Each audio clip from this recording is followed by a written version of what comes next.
I got pregnant with my daughter Emma at 18. I lived at home and was going to college and working. When I got pregnant, my parents kicked me out and I had to move in with my ex. I dropped out of school and quit my job to take care of Emma because my ex told me he would support me. When I was 22, he was 24, he graduated law school. He told me I had to move out because he wanted to find a wife. My parents had forgiven me, so I moved in with them. We didn't have a court order, but we split custody pretty much 25//75 with me having more time. When Emma was 6, he married his now wife. She couldn't have any more kids and wanted Emma and her daughter to be sisters. Over the next 3 years, Emma spent less and less time with me. She'd throw a fit if I tried to pick her up. They gave her things I couldn't. When she was 8, she told me she hated me. I never blamed her for the lies her father put in her head, because even though I lived at home, I was in college and working and did my best to provide her for her, but obviously they could do more. They took me to court when she was 10 and surprise, the lawyer and his doctor wife with their $1 million home beat me in court. They painted me out to be this horrible parent and Emma backed them up. They got primary custody and I got visitation. But Emma refused to see me. I gave her money and gifts. But she didn't want me in her life. When I was 30, I met my husband. He is the most amazing man I have ever met. He's seen me struggle with this and been very supportive. He has a daughter Emma's age and a son who is 5 years younger. They lost their mom and were very welcoming and loving. They treated me like their mom. Emma made zero efforts to get to know my husband and stepkids. Emma and stepdaughter just graduated high school this past May. And my parents also recently passed and gave me their estate since I am an only child. I have decided to pay for my stepdaughter's entire college tuition and buy her a car, pay for an apartment.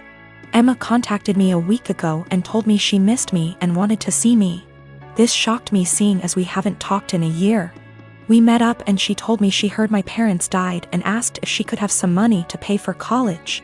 I was shocked and said, "Well, what about your dad and his wife?" She said, "My mom and dad want me to pay for this on my own to teach me responsibility, and I believe I am entitled to money. Seeing as you ruined my life," I was very hurt and told her, after years of ignoring me and telling me I am not your mother, you demand money from me. I am not your wallet. My husband is telling me what I did was right, but my ex is telling me I'm a piece of shit and I owe this to her. My stepdaughter feels bad and offered her college money because my daughter and her friends have been harassing her. I said, "Absolutely not, that is your money." My girlfriend and I have been dating the past 5 years, since college. After graduation, we were semi-long distance, living close enough that we alternately visited almost every weekend. In 2018, and got a job in my city, and we found a place and moved in together. Now's a good time to mention the security cameras in our house. Break-ins are unfortunately common where we live.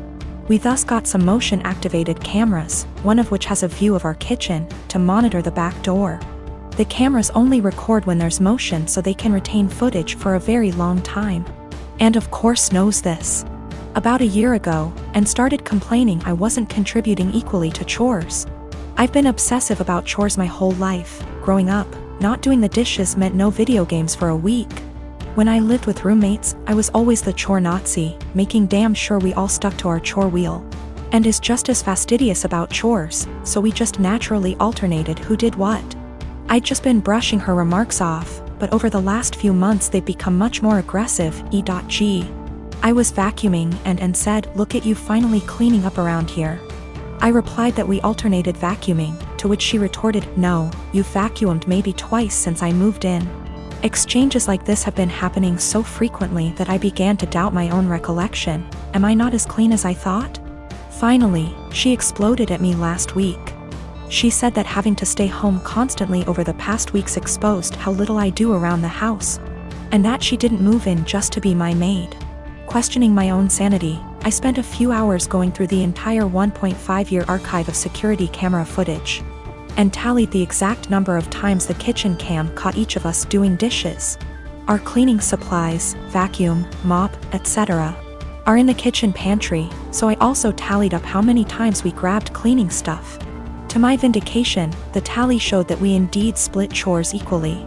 She vacuumed //mopped 5 more times than I did, I did dishes 20 more times than she did. Given that we vacuum / mop at least once a week and do dishes at least every day. These are insignificant differences over the year and a half we've lived together. When I confronted Anne, she shrugged off her behavior as remembering things differently, but the real sin here was what I did, which she called an unforgivable violation of her privacy, akin to abusive stalking. She has broken up with me and is trying to move out, although obviously this is difficult due to current circumstances. I'm totally heartbroken, and was the love of my life, and I can't believe she destroyed our relationship like this. To make matters worse, she told many of our friends, who are mostly siding with her. They've been texting me that what I did was creepy, abusive, controlling, invasive, etc. I'm at a loss. I'm beginning to think I'm the one who's off base here. Ex and I had way too young. We're friendly co-parents. One big rule we share is if our daughter breaks something, she pays for it. Now, sis and I are the only grandkids. Aunt never married. Instead, she worked with GMA and GPA at their Seams Tri-store, and took it over when they retired. Sis's girlfriend proposed last year. GPA offered to make FSIL a custom suit, which she was over the moon about. GMA had me ask Sis what her dream dress was and record the convo. Sis, thinking it was just between us, told me in great detail what her dream dress was, though said it was way too expensive. So she would get something much cheaper. Well, a few months later GMA surprised Sis with her dream wedding dress. It FOT perfectly and everyone cried. Sadly, GMA recently passed away, which hit us all hard. Sis was devastated, but decided that the dress meant GMA would still be there with us at the wedding. The issue comes in with C. She's very large, much larger than Sis. 3 days ago, we decided to go visit Sis and see how she was doing. It was great, but then C asked if she could try on the dress. Sis politely said no. C made a face, but dropped it. Later, we decided to go grab dinner. Sis and I went to pick up our orders, but C decided to stay and play with Sis's dog. We got back, and the dress was destroyed. C had apparently tried to get it on, popping some seams, and got stuck. Instead of waiting for help, she cut her way out. The dress was hacked to bits. Sis was devastated and asked us to leave. I grounded C and called Aunt with some pictures, asking if it could be saved. She said there was no. She said she'd make a new one, but it wasn't the same. Then she dropped the bomb on me. GMA had hand-sewed most of the dress, used super expensive fabric, and put almost 500 hours in making that dress. Since it was the only family wedding we'd have. In total, the dress cost $12,000, give or take. C has about $15,000 saved from various jobs, as well as winning writing competitions. This was supposed to help her in college. I took her to the bank and set in motion transferring all the funds, since as her parent I still have control over it. $12,000 to Aunt to pay for the new dress. $3,000 to my sister's wedding, as an emotional distress tax. I explained exactly why this was happening to C, but she sobbed the entire time, asking what was she supposed to do for college and saying it wasn't her fault. I told her she could get a job if she didn't get a scholarship. And it was her fault for trying on the dress after she'd been told no, and for not waiting until we got back. A few popped seams could have been fixed. Hacking the dress to pieces couldn't. C told my ex, and while she agreed C was in the wrong after the full story, said I shouldn't have ruined her future for a free dress. I reminded her of our rule, and she still thinks I'm wrong. $3,000, that was to make up to my sister that C destroyed the last gift our dead grandma ever gave her. I consider that part of the price of destroying the dress, since even if Aunt remakes it, it's lost a great deal of its sentiment value. I pointed out how young we has her because I wanted to explain how a 31-year-old has a 16-year-old kid. I do not resent having her. She's the best thing I've ever done. I also brought up C's size because Sis has Crohn's disease and thus is very tiny. The dress was made her for size, and C is much larger than Sis. I love C as she is, but just holding the dress up, it was clear it wouldn't fit. The money was C's have fun at college money, not her college fund. My ex and I are paying for whatever scholarships don't. When she was asking what she would do for college, She was asking what did she do for fun and to buy things we didn't pay for. I got off the phone with my ex. I sent her the pictures, and she freaked. She apparently didn't believe me when I said it had been hacked apart, and believed it was just a few torn seams. She was pretty much on my side after. She told me that she spent the day badgering our daughter, asking her why she did what she did. And finally she cracked and said she was mad that grandma wasn't alive to make her a dress, and that it was unfair. My sister got a free beautiful dress as a reminder when my daughter got nothing. Despite the many things she was given after the funeral. She tried it on, took it off when the seams popped, and then in anger hacked it apart. If she couldn't have a dress from grandma, no one could. Her own words. Honestly, knowing she did it on purpose has just made things worse. The fact that she could be so.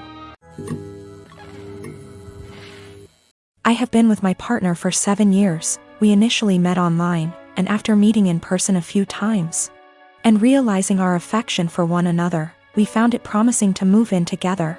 I moved from California to Pennsylvania to be with him throughout graduate school. All was seemingly well during this time. I have never really had any reason to not trust him.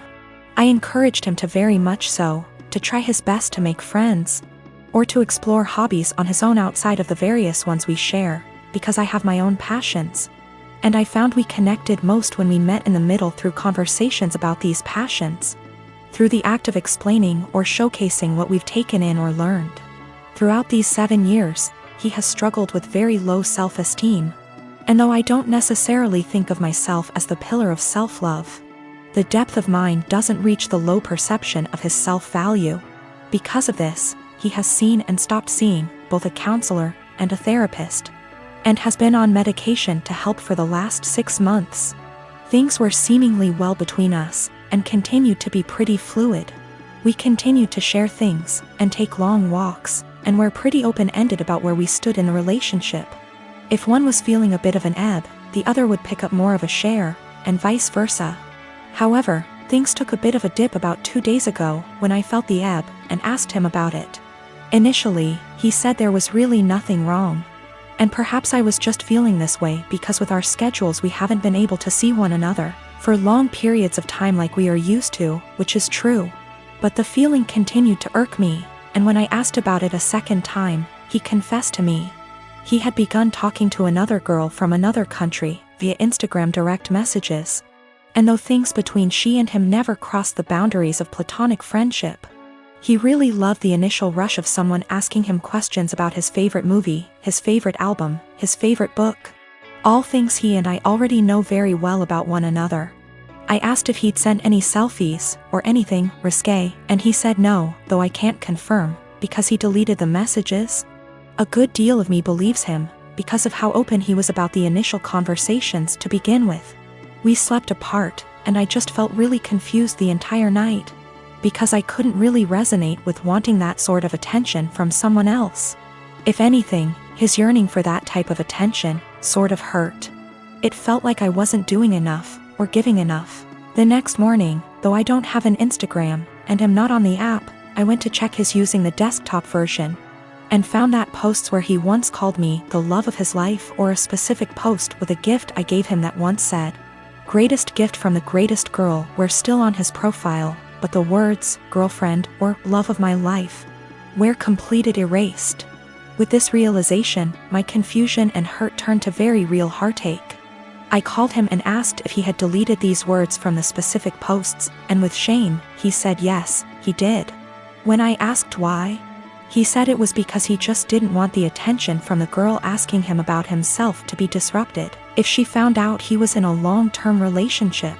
I guess this is where I asked the obvious and questioned why someone who is just asking about your favorite books, movies, etc., would be driven away by the fact that you have a girlfriend. And he said he didn't know why he did it, and that it was a massive mistake. At the risk of seeming toxic, and I will take full accountability for seeming so or being so, I asked him to please deactivate his Instagram for the time being while we sort through this, his Twitter as well. He did, and though I was feeling a bit of relief about that, I couldn't help but feel a bit saddened that he didn't choose to do that on his own for the benefit of our relationship. He had to wait for me to ask. Which again, just made me feel like such a toxic and controlling partner. Two things I always strive to be so far from. When he got home from work, we discussed everything at massive length, and he continued to swear up and down that these conversations pertained strictly to music, movies, and books, and he didn't have interest in her. Just interest in the initial rush of the attention he was receiving. We read a few articles, and he broke things down to me as his self-esteem has never been lower. Despite his career as a doctor being at a high, and his finances in order, he felt things with his music weren't taking off. And with that came a feeling that he wasn't special, and it was nice for someone to make him feel that way. I felt shame and asked him if I wasn't doing enough or giving enough to him to make him feel that way. He said, I defiantly was. But my love, and attention and affection, became a pillar he could rely on, and got used to, so with new attention came a rush. And he liked that. I asked him if he wanted to be single, and find that rush in dating new people. And he kept insisting that that's so far from what he wants. He wants to remain a couple, and do all he can to work on these things together. Though I can't help but correlate that feeling he enjoys with the feeling of a first date. Which hurts, of course. I told him I didn't really see how we could move past this because there was nothing much for me to make an attempt to work on moving forward. This seems to be a self-stemming problem that I emphasize with, but just don't want to be on the receiving end of the counter effects. So though it is incredibly uneasy to begin to think of how difficult it'll be to begin again, it is just as difficult to think about how difficult it would be to stay and try to rebuild back up an issue that I feel like just a bystander. When it comes to, this has all been very painful, and if this comes to an end I just want it to be as civil and as possible. He deserves to love himself, but not at the expense of the love we have between us. I deserve love that is stable and comforting, and not laced with newfound paranoia. Despite this all, my heart is still very much in this, of course, and he has been very vocal about how it was just one mistake. Nothing happened, we can work through this, etc. And I secretly keep hoping he will make a step, any step really, to showcase these words and implement action, seek a new therapist. Find the two of us a relationship counselor, buy a book on self-help or on how couple conquer affairs, anything at all. Without me having to be the one to ask him. I just want him to have that yearning that he continues to say he has, but instead of saying it, I was him to show me. That makes me irrational or just plain dumb. I believe to be in a state where I can handle either answer. Or something completely different just the same. Do all think I'm blowing something completely out of proportion? Given how this was an exchange of conversation between him and another girl for just a few days. And his erasure of me on his profile was only for about 2 days? This has been a first in this relationship, this has been a first in my life truthfully. I just felt completely vulnerable and isolated.